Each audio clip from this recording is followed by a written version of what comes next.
Hello Enchanted ones, and welcome back to another witchy DIY video. Today I will be showing you simple ways to keep your secret items hidden in the most beautiful enchanted containers using simple techniques and nature. So I hope you enjoy. Sit back, relax, and keep on watching.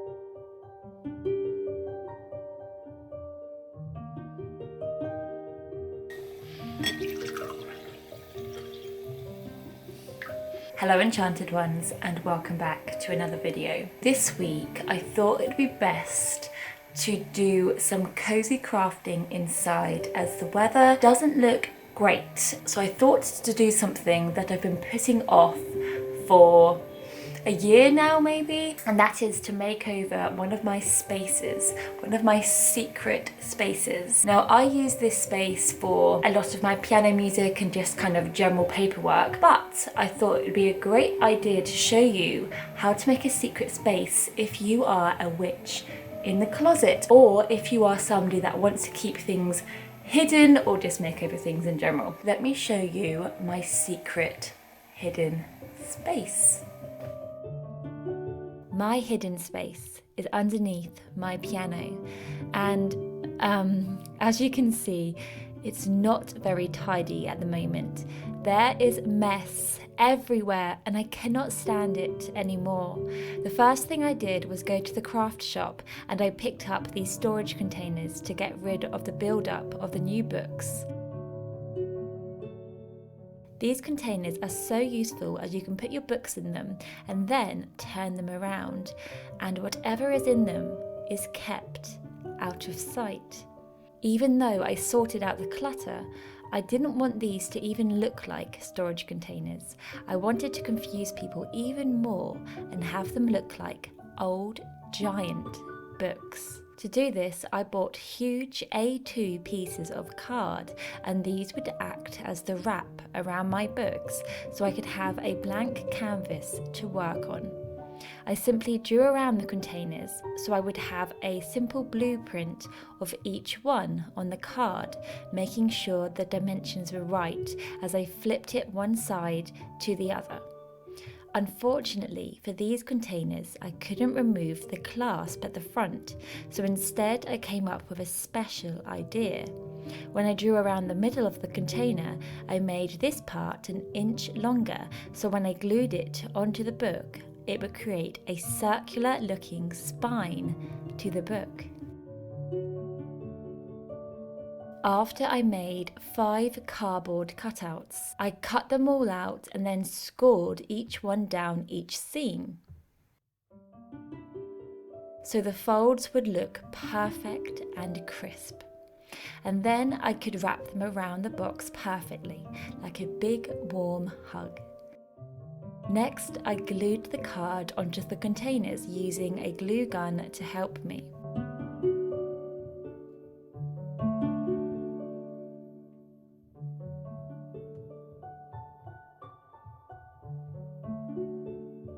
When it came round to my special curvy books, I had a gap which I needed to fill to make it sturdy. So to do this, I used trusty newspaper, rolling it up into long rolls and then sellotaping them on.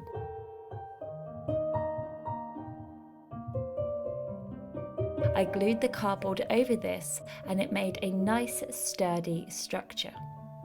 After I completed all 5 of these, it was time to build up different shapes onto each one, and for this I was inspired by different vintage books. I cut up thick cardboard and placed it along the seams in lots of different ways, sometimes doubling the height of the cardboard so this would stand out even more.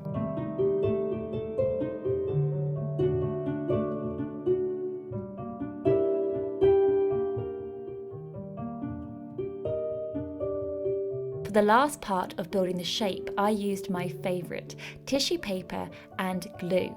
I glued a few layers of tissue paper onto each book, making sure to get it in all the crevices. This really helps build up the shape of everything and blends everything together, but also the way it crackles looks like leather with minimal effort.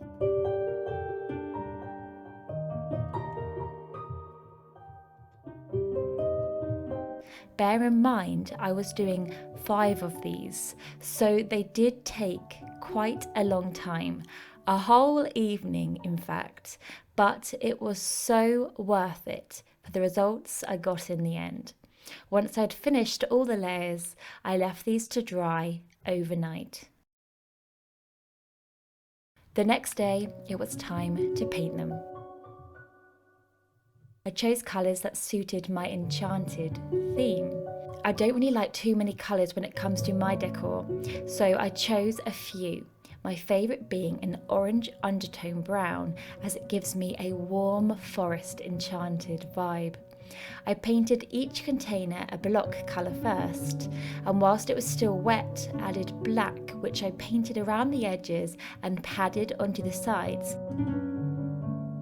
This gave it the nice vintage charred look which I wanted. I basically wanted these books to look hundreds of years old. Once this was dry, I added detail, giving each book its own characteristics and little story. One tip I do have is if you like these books to look a little extra enchanted, pad a little bright green on. This will give it a great moss effect. Also, you could add crackles from black. Of course, if you are a witch in the closet and want to make one of these to be hidden away, you could always customize it in ways you know no one will want to look in.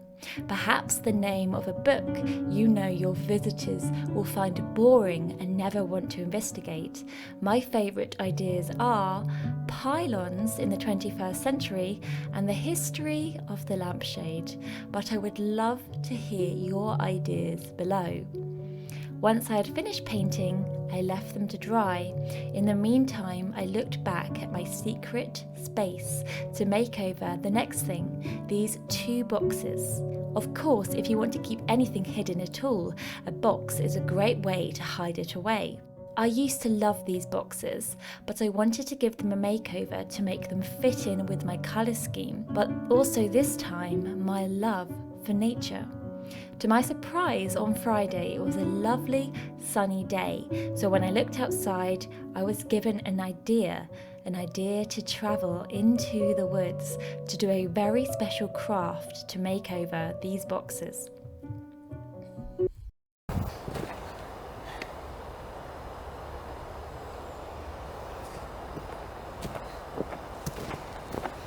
Hello, enchanted ones. I've come out in the woods quite dramatically, as you just saw. My plan is to make over my boxes with nature, and I've come to a very special place called the Healing Trail, which I found when I did my Witchy Altar makeover video. The reason why I've come here is because there's so many different types of trees. There are fir trees, there are oak trees, there are chestnut trees, and I need a good variety of trees to do the craft I'm about to do and take you with me. And it is rubbings from trees. To be able to do this, I've got a couple of things with me. One, I've got some paper. It's not too thick, it's not too thin. Some pastels, and I've also got some string, just because you might need to tie the paper onto the tree to be able to do it. So let's go for it. I'm liking this tree.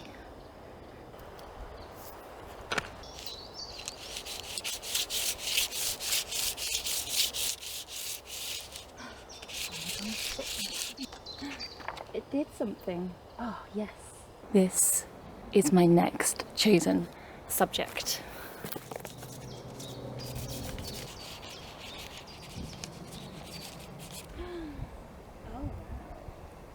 I feel like I've painted the soul of this tree onto this picture.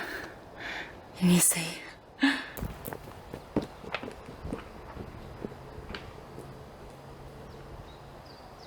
Okay, now I'm at this chestnut tree.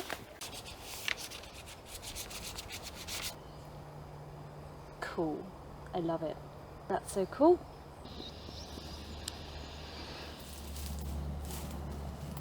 Going down like that. Getting the grain. You can see that it builds up after a while, and then put it over here, and then going down like that. And there's the bark. So I did them, and I'm really happy with them. I think that I've definitely seen more detailed ones, but I like the kind of abstractness of them. Just love that's completely one of a kind, completely unique to that tree. That is it, that's the tree. The next thing I'm gonna do is I'm gonna collect some leaves, because when I put these onto my boxes, I also want to do something else, and I'll show you in a bit. So let's collect some leaves and we'll go back and finish it.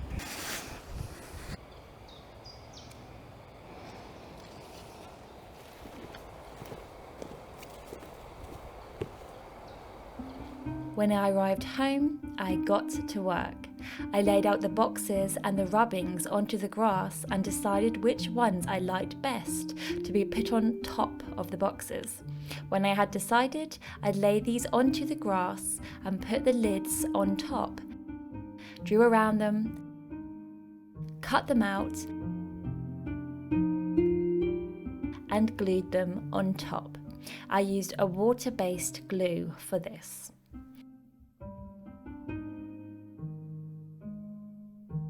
Next, I took more sheets of the rubbings and covered the sides of the boxes. And lastly, covered up any other exposed bits with black paint, making sure there was no purple left in sight. I could have just left these boxes like this, but instead I wanted to add one more thing using the leaves I had gathered, using leaf stamping. There is something so beautiful about leaves, the different shapes, different veins they have. It's so simple, but they really show that they are living and have veins that run through them just like us. So I wanted to preserve the leaves from this summer onto my boxes. The colours I chose to do this were metallic colours to stand out on the dark green and black box. I took my leaf and then, using a piece of paper, painted the leaf, making sure to cover all the edges and all of the veins. I then pressed it down onto my box, making sure I had pressed every inch of the leaf, and then unveiled its print to the world to be preserved forever, just like a fingerprint. I continued to do this on top of the boxes, but also the sides, and I think it gave the boxes the final pop they needed. And it's just a wonderful way to celebrate the patterns and the beauty of nature in the decor of your home. After these were finished, I left them to dry. And then I had one more thing to make over. This book isn't what it seems. It is actually a storage container that I bought a few years ago. I keep my important paperwork in this, but it's such a great way to hide any important, meaningful items to you that you don't want to be found. I started painting this a year ago, and I was inspired by my favourite elven place. Can you tell what it might be? So sit back, relax, and let's paint together the last secret container.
everything was complete, I coated them all in an acrylic top coat. This preserves its colour and makes it waterproof. I then put everything back in its rightful place. One thing you need to know about me is my books always need to be colour coded. Just a little quirk I have.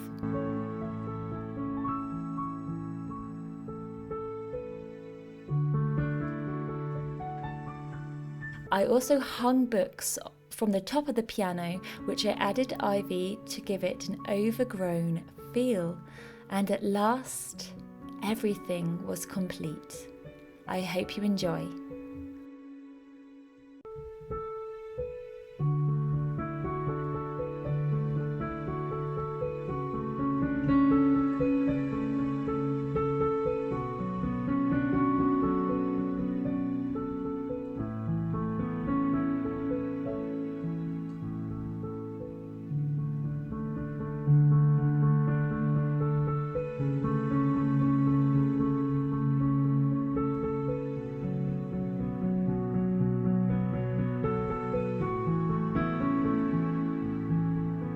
It's so nice to have a space that is so aesthetically pleasing to me, yet I had hidden all the unwanted clutter away to replace it with a beautiful looking book space.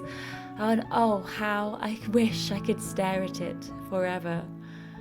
Thank you so much for watching Enchanted Ones.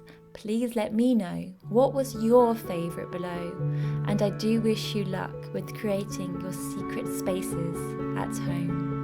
All my love, Alwyn.